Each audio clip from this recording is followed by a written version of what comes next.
বাংলাদেশের অবৈধ কর্তৃপক্ষ যে নির্বাচনের তফসিল ঘোষণা করেছে এটি গণতন্ত্রের সঙ্গে তামাশা, জনগণের আত্মমর্যাদার প্রতি অবজ্ঞা এবং অপমান এবং বাংলাদেশের জনগণের সম্মিলিত ভবিষ্যৎ নিয়ে এক ধরনের ছিনিমিনি খেলা।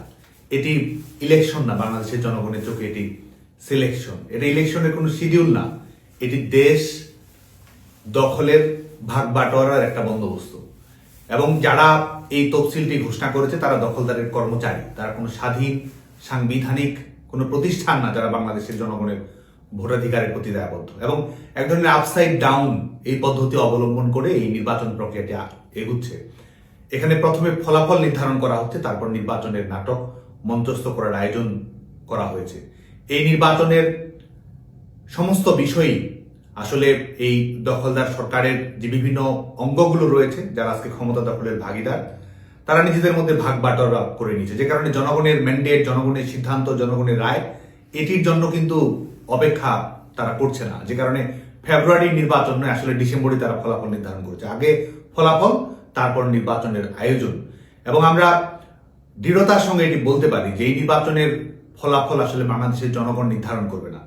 এই নির্বাচনের ফলাফল নির্ধারণ হবে এই দখলদার কর্তৃপক্ষের নিজেদের মধ্যে সমঝোতার মধ্য দিয়ে। যে কারণে ফলাফল নির্বাচন কমিশন থেকে আসবে না, আসবে নয়াপল্টন থেকে, মগবাজার থেকে, বাংলা মোটর থেকে, লন্ডন থেকে। এবং এই যে তামাশার নির্বাচন, এই তামাশার নির্বাচন বাংলাদেশের জনগণের উপর চাপিয়ে দেওয়ার একটা চেষ্টা করা হচ্ছে। এবং এই নির্বাচন বাংলাদেশের জনগণ ঘৃণা ভরে প্রত্যাখ্যান করে। এটি যে নির্বাচন, এটি বাংলাদেশের কোনো জনগণ দল মত নির্বিশেষে আসলে বিশ্বাস করে না। এবং এই নির্বাচন বাংলাদেশের গণতান্ত্রিক উত্তরণের নির্বাচন নয়, এটি বাংলাদেশের ফ্যাসিবাদী ব্যবস্থাকে শক্তিশালী করার নির্বাচন। এবং এই নির্বাচনের প্রতি বাংলাদেশের মানুষের আস্থাই বা থাকবে কেন? একটি নির্বাচনের সবচেয়ে বড় স্টেক হোল্ডার হচ্ছে জনগণ। জনগণের মতামত, জনগণের রায়, রাষ্ট্রের প্রতিনিধি কারা হবে, এই সিদ্ধান্ত গ্রহণ প্রক্রিয়া জনগণের অংশীদারিত্ব, এটি হচ্ছে একটি নির্বাচনের সবচেয়ে মৌলিক বিষয়বস্তু। এটি এমন একটি নির্বাচন যে নির্বাচনে ভোটের আগেই ভোটাধিকার কেড়ে নেওয়া হচ্ছে। আজকে যখন বাংলাদেশের দমবন্ধ পরিবেশ, যখন গোটা বাংলাদেশে একটা থট পুলিশ কি ভাবছে, কি বলছে, প্রত্যেকটা মুহূর্তেই যখন বাংলাদেশের মানুষকে চিন্তা করতে হচ্ছে, সেই সময়েও সেই বাস্তবতার মধ্যেও প্রথম আলো রিপোর্ট দেখায় যে 69.2% মানুষ আওয়ামী লীগকে নির্বাচনে অংশগ্রহণ করতে দেওয়ার পক্ষে।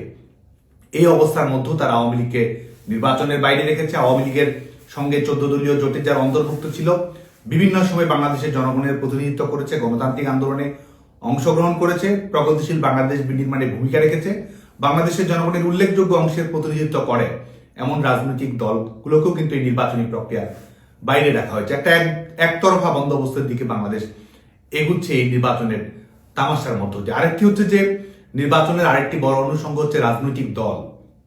এখানে মানুষ তার সিদ্ধান্ত গ্রহণ করবে, রাজনৈতিক দল বেছে নেবে, প্রার্থী বেছে নেবে, পলিসি পছন্দ করবে, পারফরমেন্স দেখবে, ভবিষ্যতের প্রতিশ্রুতি দেখবে, কিংবা কোনো বিষয় নিয়ে জনগণের নিজস্ব অবস্থান থাকলে সেটির আলোকে সিদ্ধান্ত গ্রহণ করবে। কিন্তু এই নির্বাচনে কিন্তু রাজনৈতিক দলের অংশগ্রহণের সুযোগও নেই। এখানে বাংলাদেশের জনগণের বৃহত্তর অংশের প্রতিনিধিত্বকারী রাজনৈতিক দল, যেই দলটি দেশের স্বাধীনতা এবং গণতান্ত্রিক আন্দোলনে নেতৃত্ব দিয়েছে, সংসদীয় নির্বাচনের ইতিহাসে যে রাজনৈতিক দলটি সবচেয়ে বেশিবার বিজয়ী হয়েছে, জনগণের ম্যান্ডেট প্রাপ্ত হয়েছে আইনগতভাবে, রাজনৈতিকভাবে, নৈতিকভাবে এবং ঐতিহাসিকভাবে, সেই রাজনৈতিক দলকে যখন নির্বাচনের বাইরে রাখা হয় এবং একটা নির্বাচন বলে বাংলাদেশের জনগণের সামনে আজকে যখন তামাশা মঞ্চস্থ করা হয়, সেটিকে আসলে কোনো অর্থেই নির্বাচন বলা যায় না।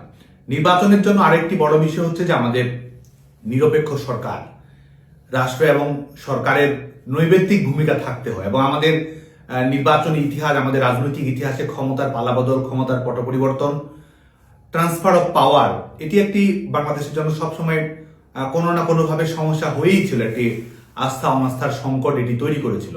তো আজকে যে যাদের মাধ্যমে এই নির্বাচনটি পরিচালনা করার কথা ভাবা হচ্ছে, বাংলাদেশে কেউ বলতে পারবে যে এই সরকারটি নিরপেক্ষ সরকার, এই সরকারটি নির্বাচনী সরকার? একে তো হচ্ছে দখলদার অবৈধ সরকার। এবং 5 আগস্ট পরবর্তী পারফরমেন্স যদি আমরা বিবেচনায় নিই, সবাই চোখ বন্ধ করে বলে দিতে পারবে যে এই সরকারটা কাদের সরকার। এই সরকারটা বিএনপি, জামায়াত, এনসিপির সরকার। এই সরকারটি মৌলবাদীদের সরকার।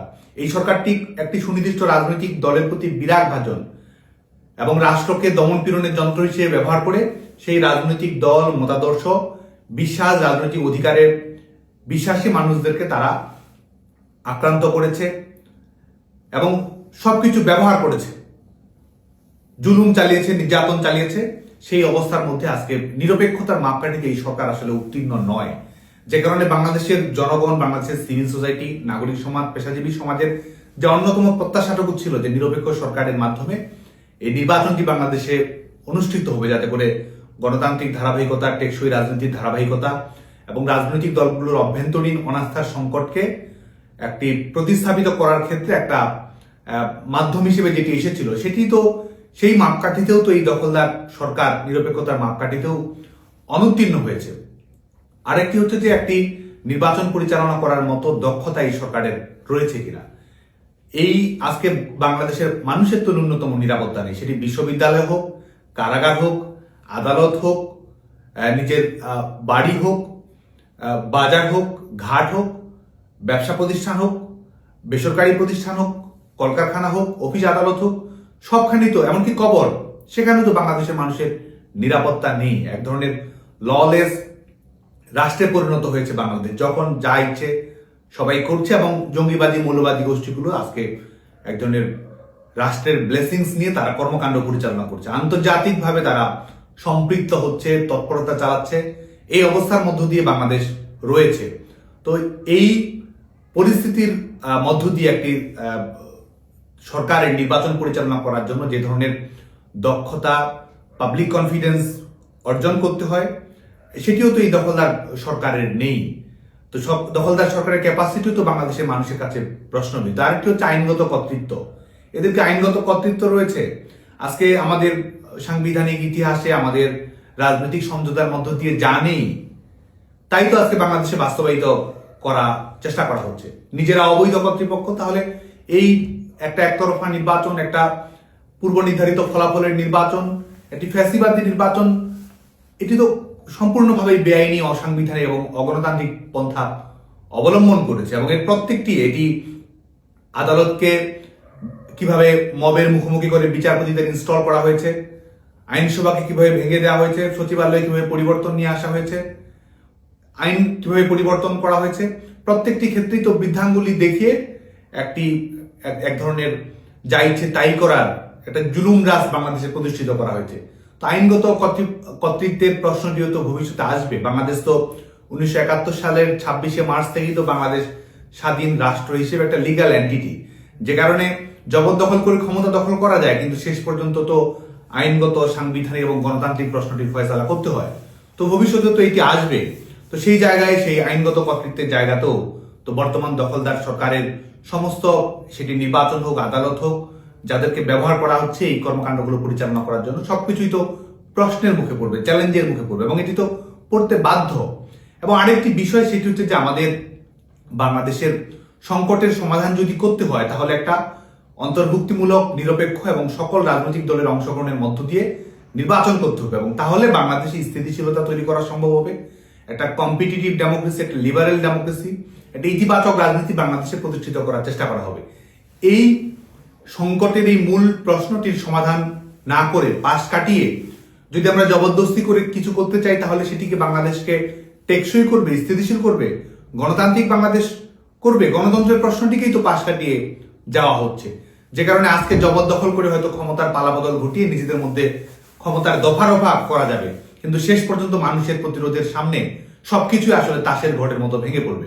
এবং এই প্রশ্নটি সমাধান না করা পর্যন্ত তত বাংলাদেশের ভবিষ্যৎ নিয়ে আমাদের দেশের জনগণ, আন্তর্জাতিক মহল কোনোভাবেই তো, এবং আমাদের দেশীয় প্রতিষ্ঠানগুলো সবকিছুই তো সেই অনাস্থার সংকটটি তো সবসময়ই, প্রত্যেকটা মুহূর্তেই বাংলাদেশের জনগণকে তাড়িয়ে বেড়াবে, এবং আমাদের ভবিষ্যৎটিকে আমরা একবারে সম্পূর্ণভাবে এক ধরনের অন্ধকারের মুখে ঠেলে দিচ্ছে। এবং এই দখলদার কর্তৃপক্ষ জবরদস্তি করে ইলেকশন করা বাংলাদেশে আগেও করেছে, এবং করে সেটাকে তারা আইন সিদ্ধ করার চেষ্টা করেছে, বলেছে বেআইনিভাবে জবরদস্তি করে ক্ষমতা দখল করার পরে সেই সরকারের আইন কিন্তু দখলদার সরকার করতে পারেনি। জনগণ তার আইন নির্ধারণ করেছে, আন্দোলনের মাধ্যমে, নিরপেক্ষ সরকারের মাধ্যমে, আবার গণতান্ত্রিক প্রক্রিয়ায় প্রত্যাবর্তন করেছে। যে কারণে আজকে যারা এটি করতে চাচ্ছে, তারা বাংলাদেশের সংকটের সমাধান করছে না, বাংলাদেশের সমস্যাকে ঘনীভূত করছে। তারা কোনো গণতান্ত্রিক উত্তরণ ঘটাচ্ছে না, তারা বাংলাদেশের ফ্যাসিবাদী ব্যবস্থাকে আরো শক্তিশালী করছে। এবং তারা গণতন্ত্রের প্রতি যে কোনো দায়বদ্ধতা রাখে না, তারা যে ক্ষমতার প্রতি তাদের একমাত্র আকর্ষণ, সেটি তারা প্রমাণ করছে। এই সার্বিক বিষয়বস্তুর আলোকে আমি বাংলাদেশের সমস্ত মানুষকে, আমাদের ছাত্র, তরুণ, পেশাজীবী, কৃষক, শ্রমিক, রাজনৈতিক কর্মী, দলমত নির্বিশেষে আমরা যে রাজনৈতিক মতাদর্শ, দৃষ্টিভঙ্গি ধারণ করি না কেন, আসুন আমরা ঐক্যবদ্ধ হয়ে এই নির্বাচনকে না বলি। বাংলাদেশের জনগণের প্রতি, ছাত্র সমাজের প্রতি, সবার প্রতি আহ্বান থাকবে যে আসুন আমরা এই দখলদার সরকারকে অসহযোগিতা করি, এই দখলদার সরকারকে বয়কট করি। আসুন আমরা প্রশ্ন তুলি যে বাংলাদেশে বৈধ কর্তৃপক্ষ প্রতিষ্ঠা করতে হবে। এবং আজকে জনগণের উপর চাপিয়ে দেওয়া হচ্ছে আইন শৃঙ্খলা রক্ষাকারী বাহিনী, বাংলাদেশ সেনাবাহিনী, প্রশাসনকে ব্যবহার করা হচ্ছে। আমরা সবাইকে আহ্বান জানাবো যে আপনারা অবৈধ কর্তৃপক্ষের অবৈধ আদেশ শুনবেন না। আপনারা বাংলাদেশে বৈধ কর্তৃপক্ষ এবং জনগণের প্রতিনিধিত্বমূলক নির্বাচনী ব্যবস্থা, রাজনৈতিক ব্যবস্থা প্রতিষ্ঠা করার জন্য আপনারা আপনার জায়গা থেকে সক্রিয় থাকুন। অসহযোগ আন্দোলন, নৈতিক প্রতিবাদ এবং একই সঙ্গে প্রতিরোধ, এটির সম্মিলিত প্রয়াসের মাধ্যমে বাংলাদেশের গণতান্ত্রিক উত্তরণ আমাদেরকে নিশ্চিত করতে হবে। আমাদের দৃঢ়তার সঙ্গে এই বিশ্বাসটুকু রাখতে হবে, আস্থাটুকু রাখতে হবে যে বাংলাদেশের জনগণ ফ্যাসিবাদ প্রতিষ্ঠার জোগাড় যন্ত্র নয়। বাংলাদেশের জনগণ আত্মমর্যাদা সম্পন্ন, গণতান্ত্রিক মূল্যবোধে বিশ্বাসী নাগরিকের সমষ্টি। এই সমষ্টির শক্তিতেই আমরা দখলদারের আস্তানা গুড়িয়ে দিয়ে বাংলাদেশের গণতান্ত্রিক পথনকশাকে বাস্তবায়ন করব। গণতন্ত্রের বিজয় হবেই হবে এবং অংশগ্রহণমূলক সকল দলের অংশগ্রহণে নিরপেক্ষ সরকারের মাধ্যমে নির্বাচন করার মাধ্যমেই বাংলাদেশ সমস্যাটির স্থায়ী সমাধান করা সম্ভব হবে। যে কারণে আসুন এই অবৈধ কর্তৃপক্ষের, অবৈধ নির্বাচন কমিশনের অবৈধ তফসিল আমরা আমাদের জায়গা থেকে প্রতিরোধ করি, প্রতিবাদ করি এবং একই সঙ্গে সম্মিলিত আমাদের রাজনৈতিক নৈতিক শক্তির মাধ্যমে এই দখলদারের আস্তানা গুড়িয়ে দিয়ে নিরপেক্ষ সরকার প্রতিষ্ঠা করে জনগণের কাছে আমাদের রাষ্ট্রের মালিকানা হস্তান্তর করি। এবং এটির মাধ্যমেই আমরা বাংলাদেশের ভবিষ্যৎ নিয়ে আমরা স্বপ্ন দেখতে পারবো। আমরা যে রাজনৈতিক দল করি, যে দৃষ্টিভঙ্গি রাখি না কেন, আসুন আমরা গণতন্ত্রের প্রশ্নে ঐক্যবদ্ধ হই, মানুষের অধিকারের প্রশ্নে ঐক্যবদ্ধ হই, মুক্তিযুদ্ধের অঙ্গীকারের প্রশ্নে ঐক্যবদ্ধ হই এবং সেটির ভিত্তিতেই সেই রাজনৈতিক এবং কমন কনসেনসাসের জায়গা থেকেই আসুন আমরা আমাদের দায়িত্ব পালন করি। এবং আমরা এটি দৃঢ়তার সঙ্গে বলতে চাই, আমরা আত্মবিশ্বাসের সঙ্গে বলতে চাই যে এই জবরদস্তি করে যে আয়োজন করা হচ্ছে, এই জবরদস্তি আয়োজন মানুষের প্রতিরোধের সামনে টিকবে না। মানুষই শেষ কথা বলবে এবং মানুষই গণতন্ত্র বিজয় সুনিশ্চিত করবে। আপনারা সবাই ভালো থাকবেন, সুস্থ থাকবেন, নিরাপদে থাকবেন। জয় বাংলা, জয় বঙ্গবন্ধু।